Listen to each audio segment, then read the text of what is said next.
ఈ డిఎస్సి ఎంత దిక్కుమాలిన డిఎస్సి అంటే నారా లోకేష్ నాయుడు జబ్బలు కొట్టుకున్నటువంటి ఈ డిఎస్సి పరీక్ష పేపరు ఒకడే తయారు చేస్తాడు, పరీక్ష ఒకటే పెడతాడు, దిద్దుతం ఒకటే దిద్దుతాడు, ఉద్యోగాలు కూడా అతనే పిలుస్తాడు. ఇది ఇంత డొల్ల కాదా అని అడుగుతున్నాను నేను. అంటే తప్పులు కప్పిపుచ్చుకుంటాకి అన్ని చేతుల్లో అన్ని పాత్రలో వాళ్ళే పోషిస్తారు, పైన కింద అన్ని చోట్ల.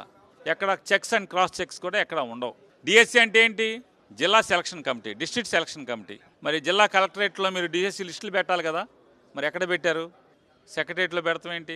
జిల్లా కలెక్టరేట్ల దగ్గర ఎందుకు మీకు పెట్టే చావలేదు అని అడుగుతున్నా. ఆ రోజు ఎందుకు పెట్టలేదు? పెట్టాలి కదా. 1:1 పిలిచి మెరిట్ వెరిఫికేషన్, మెరిట్ సర్టిఫికేట్లు వెరిఫై చేశారు. మెరిట్ సర్టిఫికేట్లు వెరిఫై చేసినోడికి ఉద్యోగాలు ఎందుకు ఇవ్వలేదు?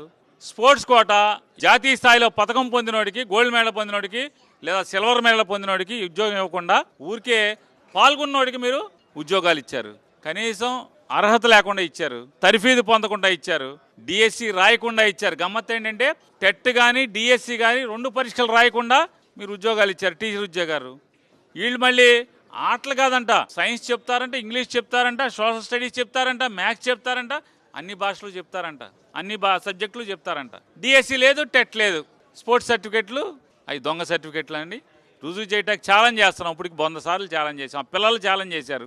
కోర్టు గురించి మాట్లాడుతాం. 150 కేసులు వేశారు, పొడి చేశామని. మరి కోర్టు స్పోర్ట్స్ కోటాను విచారణ చేయమంది కదా, రాజీనామా చేయి. సిగ్గుంటే రాజీనామా చేయాలి కదా. కోర్టు విచారణకు ఆదేశించింది కదా.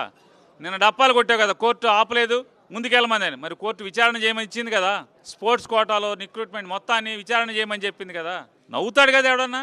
మరి మీరు ఇచ్చిన స్పోర్ట్స్ కోటా రిక్రూట్మెంట్ ఇచ్చినటువంటి జీవోని డిఎస్సి పరీక్షల ముందు 19వ తారీఖు ఎందుకు ఇచ్చారు? డిఎస్సి పరీక్షలు పూర్తయిపోయి రిక్రూట్మెంట్ పూర్తవగానే ఎందుకు ఆ జీవోని మళ్ళీ మార్చారు? ఎందుకు మార్చారు? డొల్లతనం అది కాదా? తప్పుడుతనం అది కాదా? మీరు డబుల్ ఇంజిన్ అన్నారు కదా. ఢిల్లీలో విద్యాశాఖ మంత్రి జెన్జీ ఉద్యమంతో, కాక్రోచ్ ఉద్యమంతో మరి రాజీనామా చేశాడు కదా. మరి నువ్వు కూడా రాజీనామా చేయాలి కదా. రాజీనామా నీకు చావు ఉంటే, నిజంగా నీలో నిజాయితీ ఉంటే, ఇంత అవినీతి ఆరోపణలు ఎదుర్కొంటున్నటువంటి విద్యాశాఖ మంత్రిగా మీరు తప్పుకోండి. తప్పుకుని ఎవడికోడికి ఇవ్వండి. ఆశపడుతున్నాడు కదా ఆయన. ఎవరు నాకు మంత్రి ఇవ్వలేదని చెప్పని కంగారు పడుతున్నాడు, లేదా ఆశపడుతున్నాడా?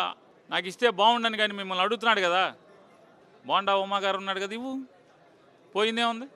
విచారణ చేయించమని బోండా ఉమానే మంత్రి ఇచ్చి